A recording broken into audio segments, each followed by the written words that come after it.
We move on to the next project and ask Maxwell Salzberg to join me and grab a microphone. Thank you.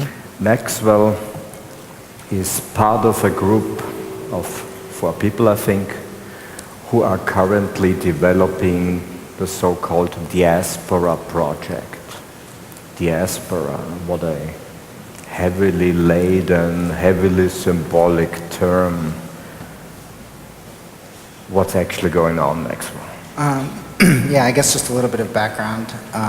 Diaspora is a distributed social network.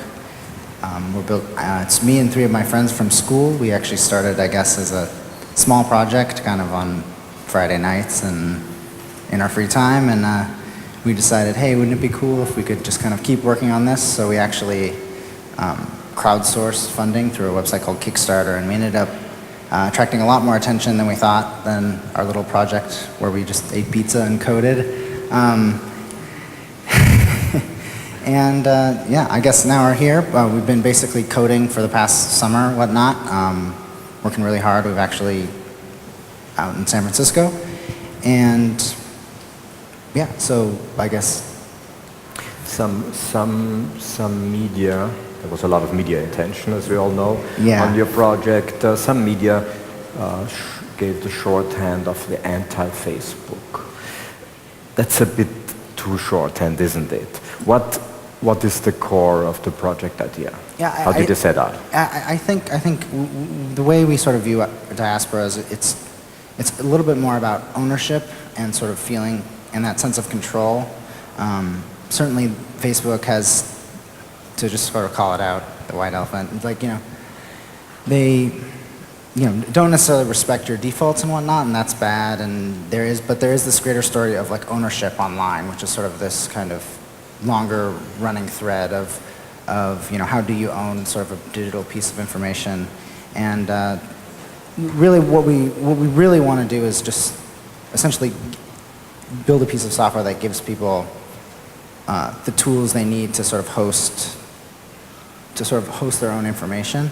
And there's a lot of different ways to sort of do that, but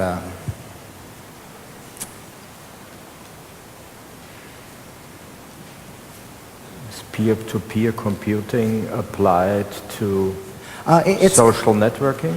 Yeah, it's a federated network rather than a sort of a pure peer-to-peer network. So it works much like your email account does, in the sense that you may have a Gmail account and a Yahoo account, but it's all email.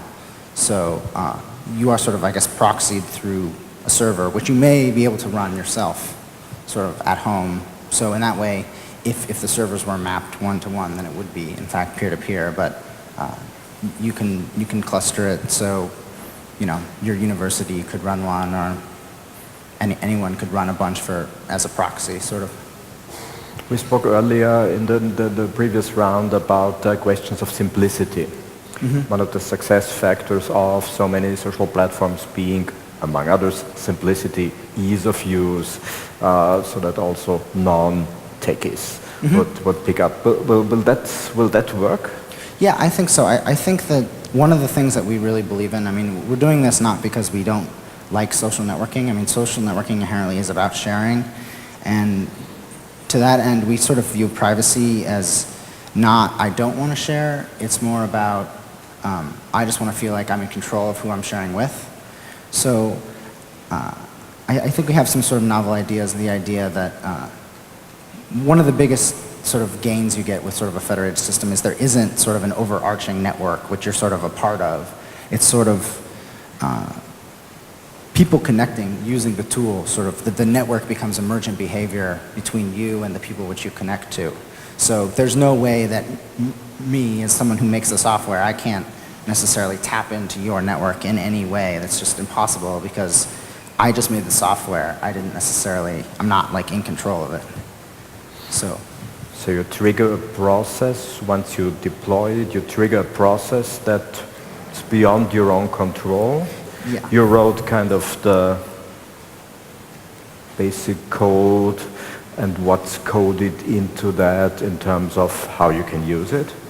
Yeah. That's of course defining social structures always. Right. Yeah, and I think I think for sort of the first iteration that we're pushing out, we have some interesting ideas about.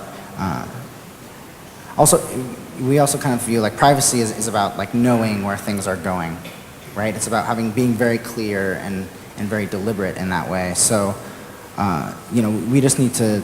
It's both a technical problem and kind of a social UI problem, and it's something we need to keep iterating on. It's not going to be perfect right away, but we can build the social structure.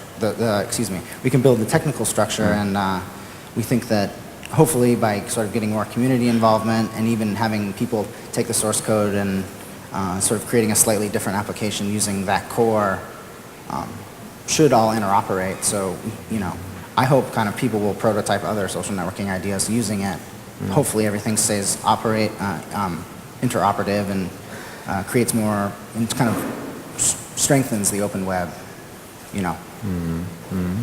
This kind of architecture secures your project against being hijacked, being a subject of a buyout or anything, because there's no central identity that could be hijacked. Yeah, and actually I think something to that regard too that's also relevant to people sort of can feel secure with Diaspora is that we're licensing it with the AGPL, which is the Afro GNU public license, which is a relatively new license, but it's very copyleft. So the idea that basically any modifications that anybody makes, and if Diaspora was the core, they must share the changes.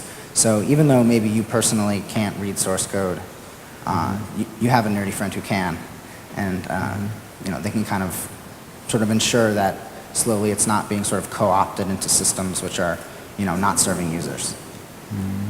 Tell us a little more about the last couple of weeks. I mean, this has been quite a ride from this astonishing effect that you experienced with crowdfunding your project. You got much more money than you asked for. Yeah. People threw it at you practically. Yeah, we originally kind of just wanted to do this for fun. I mean, that was kind of, we were just very four passionate guys who were having a good time programming something that people seem to like. We asked for $10,000, which is ramen money for 4 people for 3 or 4 months. And I guess just very slowly, kind of semi-ironically, sort of through social media, it just sort of spread to, people that I would like hope to meet in my lifetime were like writing blog articles about my project that I started with my friends in our office, which was about 8 square meters. I mean, it's been extremely surreal, and there's just been so much support, and if you have any, I mean, it's worth pitching, I guess. If you do have sort of cool ideas, just find two or 3 friends who are also just as passionate about those ideas, and you should just do them. I think that's... That's the idea, yeah. We had quite some discussions about this open source life topic that brought us all here together today. How, for you, does your project fit into that landscape of open source life? Well, I think there's a couple things. I think, sort of on a personal level, of sort of trying to think of myself as trying to live sort of the open source life. There is this kind of, I sort of said it in a silly way, but like there is something to be said for thinking that all of these structures around you, however monolithic they may seem, everything is modifiable in that way, and small teams who are very motivated and passionate about a single idea can do a lot, if nothing else, just to change the thought space. And the cool thing about open source is if you take one step, someone else will take the next. And to that regard too, I think another thing that makes a lot of sense in terms of how we are sort of, my partners and I are sort of doing it, is that the thing you can't be scared about is you don't have to have all of the answers right away in this model. Like it's kind of like, it's okay to say like there's part of it I don't know how to solve it. But but because someone else will sort of take what you've done. Take care of. If you have the right attitude, interesting problems will find you. As the saying goes, when will you deploy? So I think source code is going to be coming out mid-September. Basically, the deal with that is we are going to just sort of, kind of flip the bit on our repository, and then anybody can kind of see the work we've done, and if you're willing to kind of wade through a little bit of, process, I guess, you're free to contribute. We're shooting for hopefully sort of a hosted reference implementation in mid-October. That's going to be for, I guess, not normal non-technical users who they can sign up and sort of begin to, I wouldn't say migrate, but sort of begin that first step of sort of taking back control of what they're doing online. And the plan for us is we're just going to keep working. I mean, we haven't, we have plenty more money and plenty more energy. I mean, we're, young guys, so we're just going to keep making it better and better. So it's going to be the first breath for us, and first breath for the project, and it's hopefully going to have a very long life. Going back to the beginning of our conversation, one question still intrigues me: why now? This could have been done a couple of years ago. The type of coding tools were at hand. It's not we had to wait for a certain jump in networking technology or anything else, but... Well, I think, again, I guess this kind of comes towards some of the open source life is technology has advanced that like 4 guys can make something which does what we said it was going to do in a summer. I don't actually think that would have been possible in 2004 in such a short time frame on that regard. There was a few projects actually that have sort of tried to do this.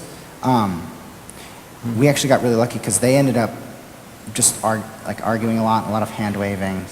They created a lot of standards without working code, I guess, which are really good standards, some of which we're using, but it was just nice that we didn't have to sort of fight just a very bureaucratic battle sort of around that. And again, but it's all about we're kind of just picking up a lot of pieces that exist and kind of funneling it into sort of a singular vision. And